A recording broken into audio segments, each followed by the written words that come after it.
The wife of current Chinese President Xi Jinping is a famous soprano and a civilian officer in the military, as well as a visiting professor at the China Conservatory of Music, and an adjunct professor at Peking University. Her name is Peng Liyuan.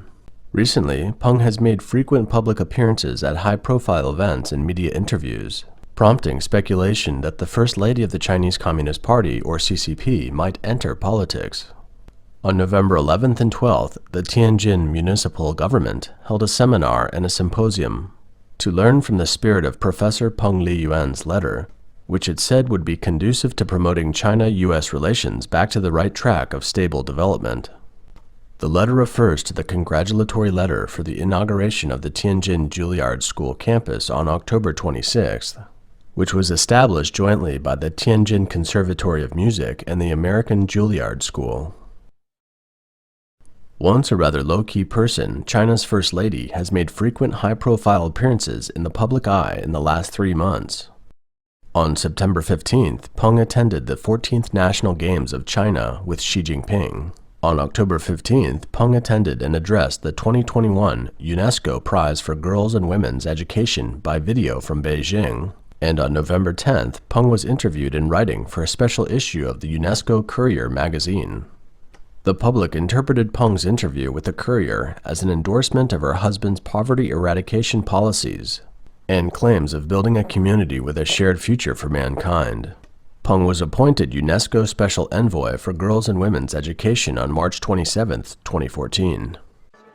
Although these activities are nothing out of the ordinary for China's First Lady, just as the wife of the U.S. President attends all necessary occasions, it's the unusual treatment by the CCP media that has been peculiar, leading the public to speculate.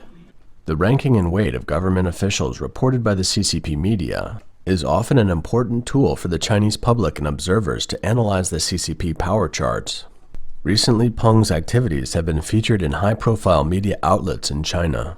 In particular, on November 10th, Peng was interviewed in a special issue of UNESCO Courier magazine during a major CCP meeting. During that period, there were no events or coverage of other top CCP leaders. China's state news agency, Xinhua, reported on Peng's story, and at the same time, the story appeared as the second most important news item on state television.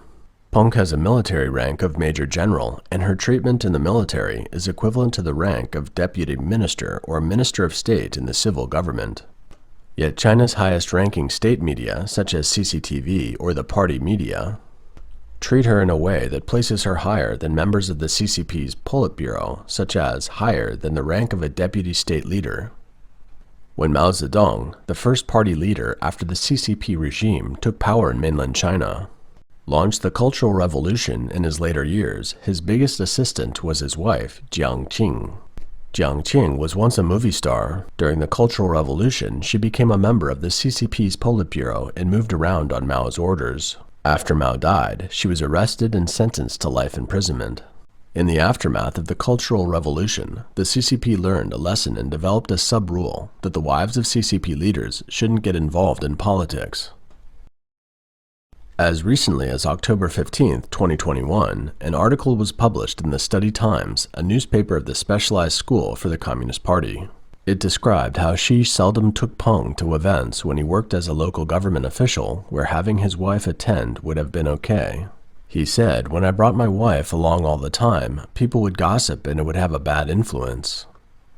But during Xi's administration, Peng's role appears to be elevating.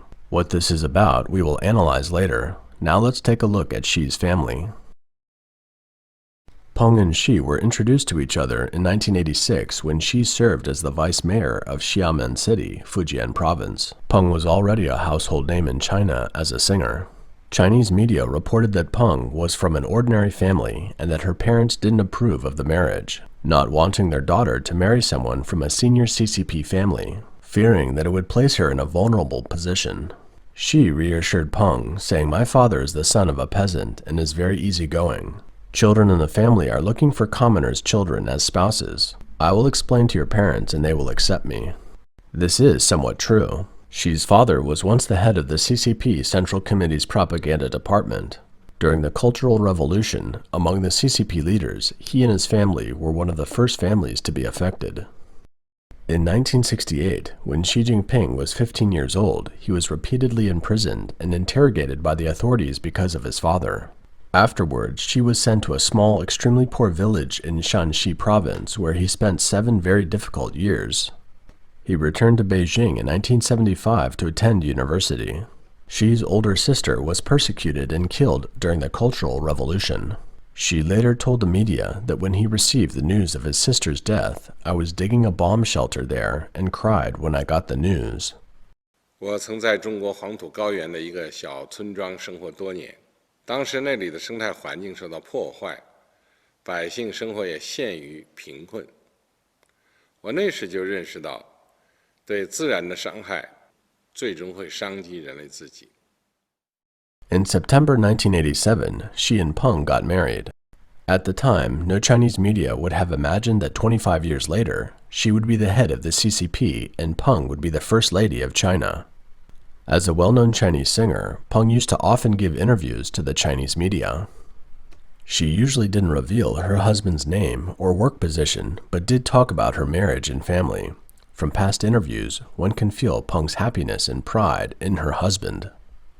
In this 1999 television program, the host asked Peng if she had felt she had married down in social status. Because at the time, Xi Jinping wasn't known in China's vast hierarchy of bureaucrats. He wasn't as famous as his wife. Peng replied, "I've been married to him for more than 10 years and I'm filled with happiness." She described her husband as a man with a successful career, ambitious and very intelligent. She also explained, in the traditional concept of Chinese women, especially in Shandong province, the hometown of Confucius, where Confucianism is practiced, no matter how famous a woman is, after she marries a man, I am in a subordinate position. She also said things like cooking tasty meals and keeping a clean and warm home made her very happy. In traditional Chinese culture, there is a division of labor between the husband and wife in the family, with the man usually taking charge of the external affairs and the woman taking care of the internal affairs of the family. China has a cultural tradition of balancing yin and yang, with the man as the yang and the woman as the yin. Therefore, in China's dynastic system for thousands of years, the empress rarely participated in politics. If the empress replaced the emperor to preside over political affairs, from the ministers down to the people, they would think that the yin and yang were out of balance, which was a manifestation of the imbalance of energy in nature and an abnormal phenomenon.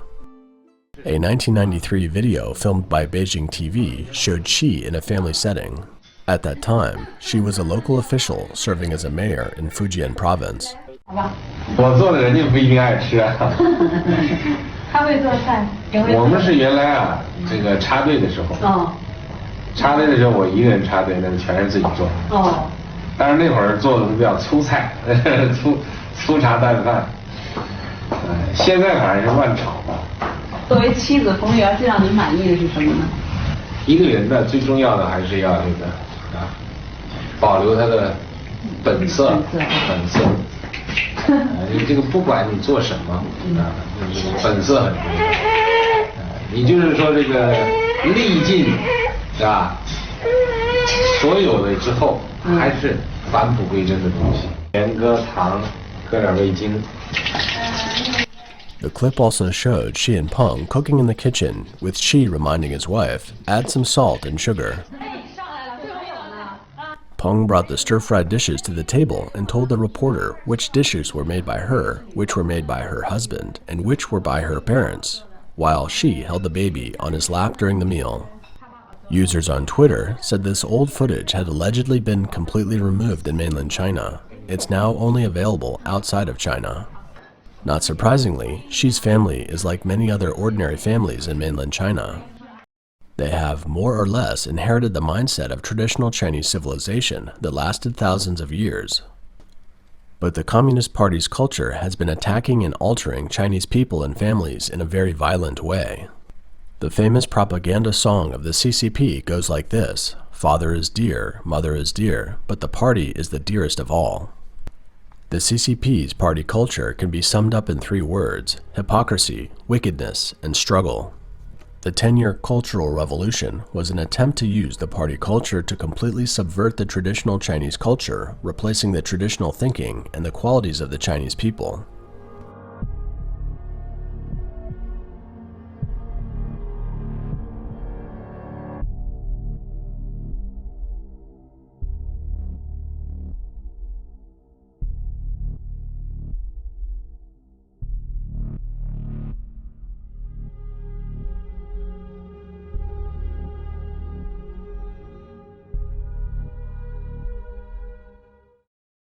Many Chinese officials are friendly and kind in their families and friends' circles and can communicate normally.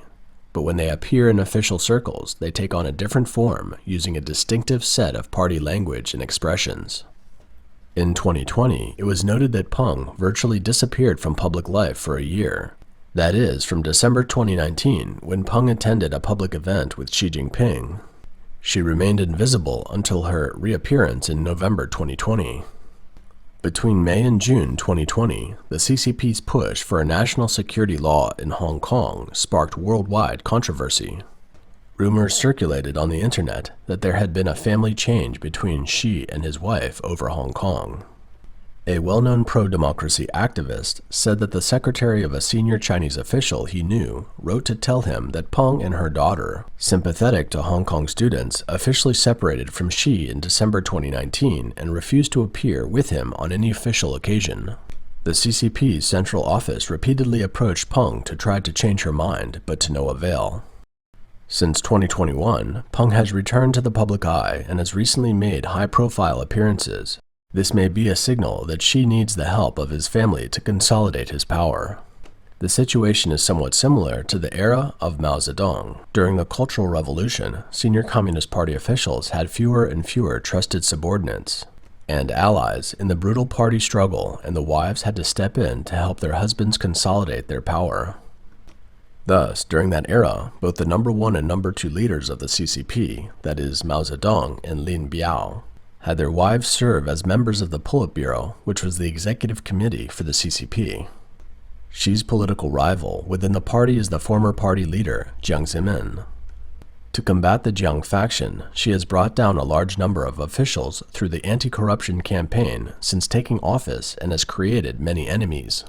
In recent years, Xi has attempted to use slogans from Mao's era to govern China. These bankrupt communist theories have driven away the liberal and reformist factions within the CCP from trusting him. As a result, Xi has fewer and fewer officials to trust and rely on. For Xi Jinping, even though the CCP had persecuted his father and killed his sister, he seems to be holding on to a gross delusion that the CCP system, which runs counter to the universal human values, can protect his power. Thus, he has chosen to ride and die with the party rather than abandon the communist system and bring the nation back to normal society. For Peng Liyuan, it's possible that in order to protect the safety of her husband and family, she will be forced into the brutal political game of the CCP, whether she likes it or not.